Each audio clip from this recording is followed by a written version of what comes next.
I have something very important that I want to tell you that I've been keeping to myself for a long period of time. I killed comedy.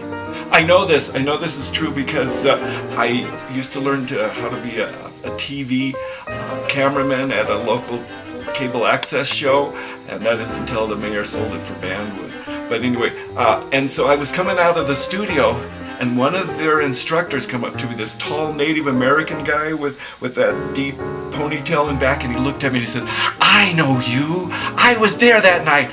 I was running sound and lights. I saw you kill comedy." So that's how I know.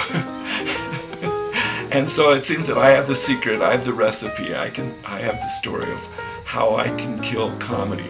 But first, I want to tell you about Peter Pan, the play. Now, Peter Pan was famous in its day, sort of like Harry Potter is, and but the kids were jumping out of windows and off of roofs attempting to fly until they discovered the aspect that maybe you need to put pixie dust on them before they fly, because you were losing too many kids. It's like a kid trying to figure he can fly using a broom off his roof, that sort of thing.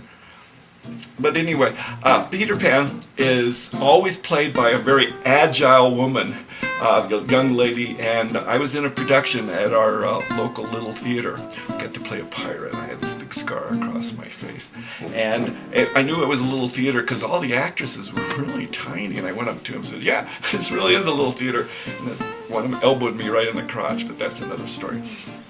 So our little theater, Peter Pan was an ex-gymnast, and she could really fly. They would hoist her up and two burly guys would pull onto her, and she would shoot out over the audience, and she would come hurtling back on stage, and the stagehands would open the window, and she'd land on that ledge with that Peter Pan pose, and it was brilliant. The audience loved this production, and we were held over.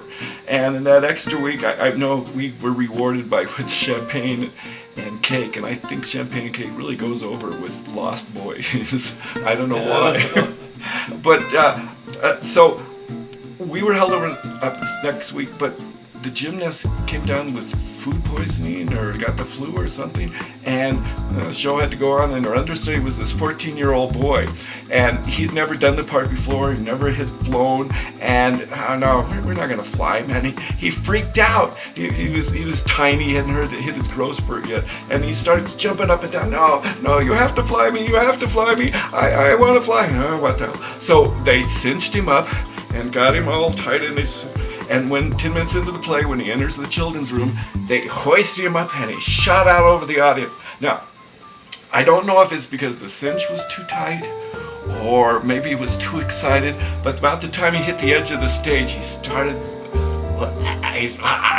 vomiting.